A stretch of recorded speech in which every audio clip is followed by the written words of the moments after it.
This is Hayden Yeah. from SHC TV, and today I'm very lucky to be joined once again over Zoom by Perry Howe ahead of his fight on the GBM show on the 9th of February in Sheffield, where he takes on Sheldon Mcdonald. So, yeah, mate, how have you been since we last spoke?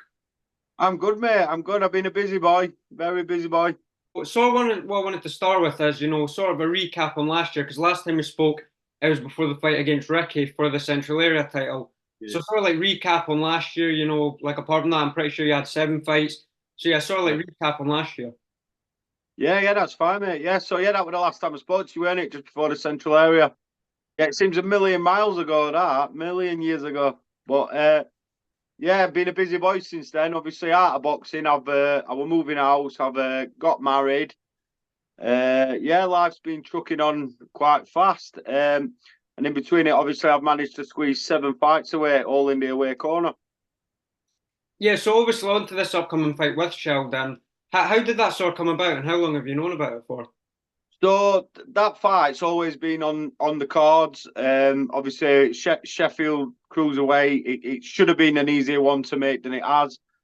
Um, it's always been there. When Ricky and Sheldon fought it out on the Ultimate Boxer, obviously they got my slot because I had an opportunity to fight on that, but I'd already had prior engagements. I had a family holiday and stuff. I says I'm not feeling it. We'll let them battle it out, and I'll take them off on later down the line. So obviously, I had to go with Ricky for the Central area. That opportunity come.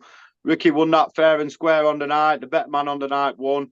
He caught me beautifully in the third round, and I just didn't recover. And I managed to hang on for the full 10 rounds, but the damage was already done. And Ricky hits quite hard, and he put me in my place early on, and he won it. So fair and square to Ricky. Yeah,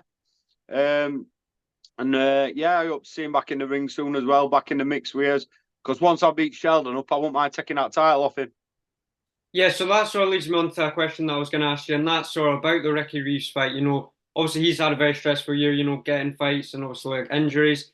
So do you think that would maybe be a fight, like you say, if you get the win over Sheldon, that you would maybe be looking for? Yeah, possibly. Like I said, the thing with me, there's no pressure on me. My supporters will follow me into battle because I'm genuine at what I do. So they understand why I took the away fights this year. This fight with Sheldon, the basically, obviously, it's back to ticket selling, back to promoting, back to doing all that. And I would not sell my fans a poor fight. Do you know what I mean? So I'm giving them the money's worth. I'm going out there and I'm going to take him out. The thing is with the Sheldon fight, I don't need this fight. I want this fight, and that's the difference. Is I've chose this fight on my terms, and I want it. So me and the Promise Army are going to go take it to him on February 9th. 100%, mate. So how's training been, and how long have you sort of been training for this fight? Well, I think we found out confirmation the fight was happening around November, which I had a very busy November. I boxed 3 times in November, so three out of 4 weekends in November I was out fighting. I boxed Sonny Taylor up in Hull. I went down to Wolverhampton, boxed Trader Berry, and then week after we finished the year off with Nicholas Pauper. But the whole time, obviously, in the back of my head, I knew this fight with Sheldon was brewing. So I've been fit since, mate. I'm ready to go. So I've had a bit of time off over Christmas, but I've still been training. And I've not let my fitness drop. And if anything, I've just got hungrier and hungrier for taking his head off.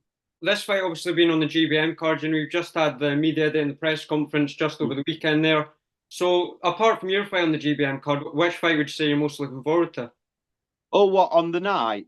Yeah, Uh, well, if you saw the press conference, I seen Stevie Levy obviously finally got a title shot sorted on that. I think that'll be a good fight. Be good to see her do well. There's a lot of good local talent on that show. I've got a lot of pals actually boxing in the own corner on that show. So obviously we've got Red Johnson. Obviously there's like I said, there's a few on there that obviously I know well through the sport, and I want them all to do well and succeed. Do you know what I mean? Obviously the fight will be in Sheffield in your hometown. What do you think that sort of means to you, if you were to get the victory in front of so many of your home fans, in the Promise Army? Well, like I say, this fight for me, where I'm at in my career, I'm 33 years old. I'm 34 this year. Um, I could have quite happily stayed on the road, taken the away corner, taking my services paid in the away corner. And obviously, when I've been offered this opportunity with Sheldon, I've decided I want this. So obviously, with all the experience I've got now, I'm 15 fights into my career. Regardless of the results, I've been in with tougher opponents than Sheldon. I've been in with phenomenal opponents compared to Sheldon, in my opinion. And I do believe that I'm going to, with what I've learned, being on the road and doing what I'm doing, I'm going to take Sheldon out. I don't think Sheldon's going to be able to cope with what I'm bringing. He may watch my last fights and say I'm here to survive. He may say this, but the thing is, I've got a fire in my belly. Do you know what I mean? There's a fire in my belly. I've chosen to do this, and I am not even doing the quietly confident on this one. I am going for this. This, for me, I've compared it to, it's like a last roll of the dice on where my career is going to go. I've got nothing to prove and nothing to lose, but I've got a lot to gain. So if I take Sheldon's head off, like you say, I might be back in the mix for the central area. There might be big nights ahead still in Sheffield and maybe even onto bigger platforms. So obviously I'm grateful to GBM for making this fight happen, but I don't need it. I don't need it. My manager's phone don't stop ringing with opportunities and obviously financial incentives to carry on. But this isn't about the money as such, this one. Obviously, business is business. It's professional boxing. It's what we're all in it for. Don't let anybody tell you any different. But obviously, my pride, my ego, and obviously the proudness I'll feel getting my hand lifted in front of the Promise Army is going to outweigh all that on the night. So that's what I intend to do. 100%, mate. So obviously, you just spoke there that you think you've faced tougher tests than Sheldon. Something else I sort of want to ask you is, do you think activity might play a factor in the fight? Obviously last year you had 7 fights, Sheldon only had 2. Do you think so activity might play a factor in the fight? Possibly, like I say, mentality wise, I spent last year from the Ricky Reeves fight onwards. I wasn't really in a camp, but I was in a readily state to jump in the ring on a phone call's notice. Now that's a different pressure to being in a camp and knowing you've got a fight at the end of it. This time, obviously, I've done the camp, I've done the hard work, but I've already had a far superior base fitness to what I've ever had. I'm probably the fittest I've ever been. So obviously, whatever happens on the night on the February 9th, I've got no excuses. I'm going to go out there and I'm going to bring that win home for me and my supporters, and that's all I see happening. If Sheldon's watching that, what sort of message do you have to Sheldon if he's watching this? Well, like I said to him on the press conference, words are words. I know he thinks he knows what I'm bringing to the table, but it might just be in for an unpleasant surprise on his side. The fact is, what I do know is it's going to be a crowd pleasing fight. I know that. This fight has generated quite a lot of publicity because I think people are intrigued to see how it goes. And like you say, minus all the press conferences, minus these interviews, everything, the bottom line is there's 2 lads who are going to go out there on February 9th and we're fighting for the pride of Sheffield. And this is my backyard, not Sheldon's. I'm having it. I am having it. It's mine. Have you got anything you want to promote, say for your sponsors, your Instagram, anything like that?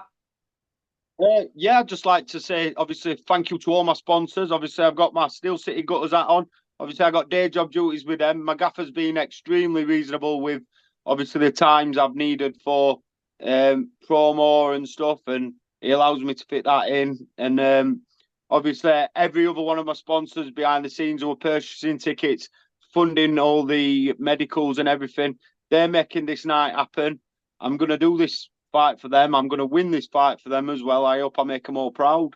Like to thank all my team at Riley's Boxing and Fitness Centre. Like I said, we might be a gym, but we're also like family. That's how it works. And obviously, I'd like to thank everybody at GBM. Obviously, Izzy and the team at GBM are doing really, really well here in Sheffield and now UK-wide. They're putting decent cards on, decent matchups. They don't scrimp on the publicity side of things and the promotional side. So they're working hard behind the scenes to give everybody a good night who turns up. And I just look forward to seeing everybody who turns up on the night and come and have a great night. 100%, mate. So thanks so much for your time once again, mate. I really do appreciate it. And yeah, best of luck with the fight, and we'll definitely do it again sometime, and then we'll see where we're at then. I'll catch up with you after when I've won.